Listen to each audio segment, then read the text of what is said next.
Hi, dear cricket fans. Welcome to Cricket Happenings. Before I actually do a report of the second one day international between South Africa and Zimbabwe, which was a crushing defeat for Zimbabwe in the second one day international, it was a massive margin. But before I do that, I want to give you some breaking news which is coming my way. Now, this is coming from West Indies. The West Indies squad has been named for the tour against Sri Lanka. They're going to play. It's going to be a three-test series, which is going to be starting in November, and there is a huge surprise. Can you guess it? The West Indies captain has been named. Guess who? It is Darren Sammy, who has been named as the captain.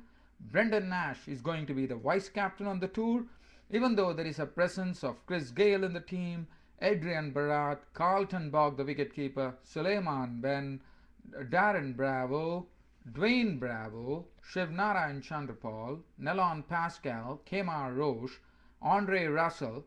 I'm told he has done very well in the domestic side in West Indies A team. He finds his place here. He's an all-rounder from Jamaica. Shane Shillingford, Davon Smith, and Davon Thomas. So that's the team. But the big surprise is Darren Sammy has been named the West Indies captain for the three-test series in November, which is going to be played in Sri Lanka. So it comes as a big surprise, but well, I wish Darren Sammy good luck. Well, so now let's get on to the reporting stage of it as far as the second one day international between South Africa and Zimbabwe is concerned. Now, just trying to get the scores here, dear fans. It was a very, very crushing defeat for Zimbabwe. This is something that Zimbabwe, well, they actually had first strike over there in the second one day international, and well, they got a very good defendable score of 268. But the way the South African players played, the opening batsman Amla getting his second back-to-back centuries in this one-day series. This was the second one-day century that he got. And then A.B. de Villiers crashing a century of making 101 not out of 72 deliveries, 5 fours, and an equal number of sixes in that knock. And well, that was it. It was Hashim Amla who actually really tore into them initially, and after that, A.B. de Villiers actually rubbed it in. As far as the Zimbabwe innings are concerned, the Zimbabwe and there was another hero for South Africa, and it was Yuan Theron, who actually did very well. He got his first 5-wicket haul in one-day international cricket when he actually took 5 wickets for 44 runs. Zimbabwe, well, Tatinder Taibu was the only one who put up a brief resistance, and this was also a batting pitch, let me tell you that. I thought the Zimbabwean players, they couldn't go on further. They got 20s and 30s, but Tatinder Taibu was the one who was shown with 78 of 90 balls with 4 fours and 1 6. Just looking at the match here, South Africa easily won this match by 8 wickets, and they lead the 3-match series 2-0. Zimbabwe were the ones who actually won the toss and chose to bat, and it was Brendan Taylor and Shababa once again putting up a half-century partnership. In fact, they had 59 on the board, which was good going for them, but that was the time it was Brendan Taylor, as I said, Yuan Theron, who came in and actually gave the breakthrough for Zimbabwe. Brendan Taylor was caught behind the bowling of Theron for 32 of 39 balls with 5 fours. After that, Williams left first ball. I mean, the first ball, that is in the same over he left, Theron actually picked up Sean Williams' wicket for a duck, and he was also caught in identical circumstances, caught behind the bowling of Theron for a duck, and they were 60 for 2 in the 12th over. Chibaba soon followed after making 19 runs of 38 balls with just 1 6. He was caught behind, so de Villiers was really on to work today.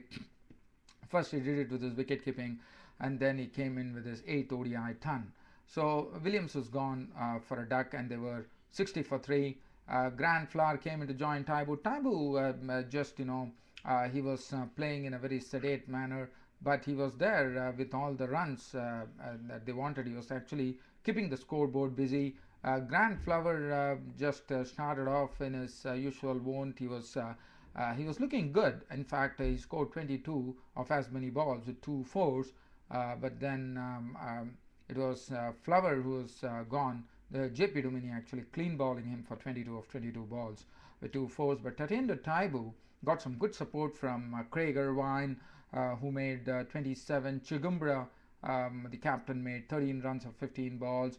And Dabengwa crashed a few and also hit 2 good 6s of a tired bowling of Wayne Parnell to collect 28 of 23 balls with 2 4s and 2 6. But Tatienda Taibu, well, he was playing his strokes, but well, it was very essential that Tatienda Taibu stayed at the wicket. And as you know, he has a good record against South Africa too. So that's what he did. He really waited there and started playing his strokes as far as percentage strokes were concerned. And he was also driving the ball very well. And basically, he was mostly he was actually collecting the singles and keeping the scoreboard moving. And then, as I said, he also got some support. Craig Irvine making 27, Chigumbra getting 13, Dabengwa making 28, and then Prosper Utsai also contributed of 20 over 18 balls with 3 4s. And Tatienda Taibu was gone when he was victim of Longwell, when he was caught by Theron of the bowling of Longwell for 78 of 90 balls, 4 4 and 1 6. Creamer was out for 4. Masakadze remained not out on 2. Creamer was the 5th victim for Yuan Theron, his first 5-wicket haul in one-day cricket. And Masakadze was not out on 2. 268 all out for Zimbabwe on the board. Longwell 9 overs, no maiden, 2 for 49. Sutsobe 9 overs, no maiden, none for 50. Parnell 8 overs, 1 maiden, 2 for 52. Yuan Theron, the man of the moment, 8.2 overs, no maiden, 44 runs and 5 wickets, actually fetched him the man of the match award. Robin Peterson 10 overs for 43. And Dumini 4 overs, no maiden, 1 for 22. The pitch was very easy. And well, the batsmen Graham Smith and Hashim Amla knew it, and they took immense advantage out of it. In fact, Graham Smith was the one who started off in real very, very aggressive fashion. Actually, Prosper Utsaya once again bowled, but this time Prosper Utsaya was all over the park. 9 overs were pasted for 64 runs, and Graham Smith actually started playing some very pleasing strokes. Actually, hit a few good, in fact, hit one good 6. And he was trying to hit the ball over the top. He made 40 runs of 41 balls with 5 4s and 1 6, becoming a victim of Chigumbra when he was caught by Dabengwa. And Graham Smith's departure was with the score on 84 with 268 to get. That was a good opening partnership that they set up. And Graham Smith was gone for 40 and 84 for 1 for South Africa at that stage in the 13th over. Well, after that, South Africa, Zimbabwe might have thought that they could have just taken some wickets and put some pressure, but well, there was absolutely nothing to happen there. It was a huge partnership which was coming in, and it was a very aggressive partnership. Both Hashim Amla also with his risky stroke play, getting boundaries at will, and AB de Villiers was very, very aggressive right from the word go, slamming 6s and 4s. At his whenever he wanted, and the bowlers were absolutely at the mercy of AB de Villiers, I would say, and both of them took on the score to 223 in the 34th over, so it almost dismissed any hopes that Zimbabwe would have had to actually penetrate through that particular partnership. They couldn't do anything, and well, Hashim Amla finally, after making his century, making 110 of 103 balls with 12 fours, was a victim of Masakadze.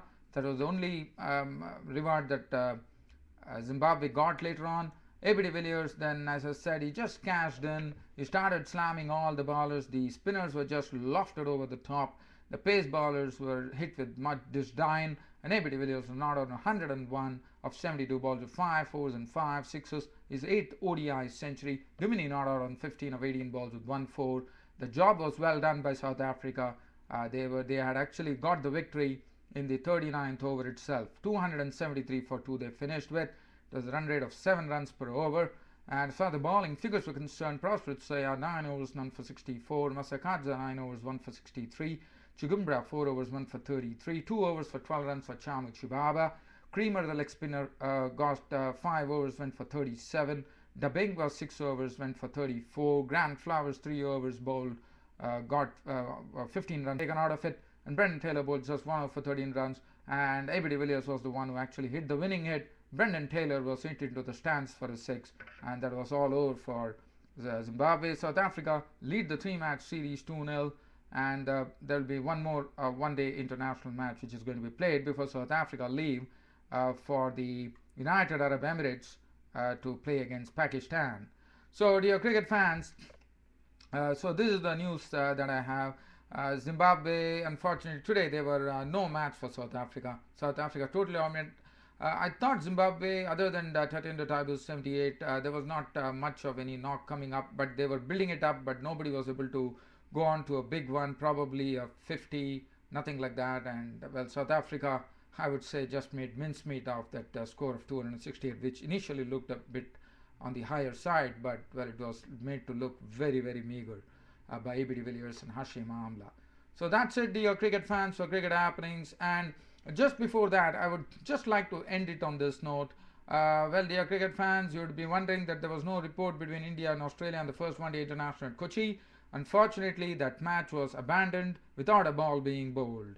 So second one-day international would be there. So I'll be back with that particular report later on, and also doing a preview if at all I get time. That's it, dear cricket fans, for cricket happenings.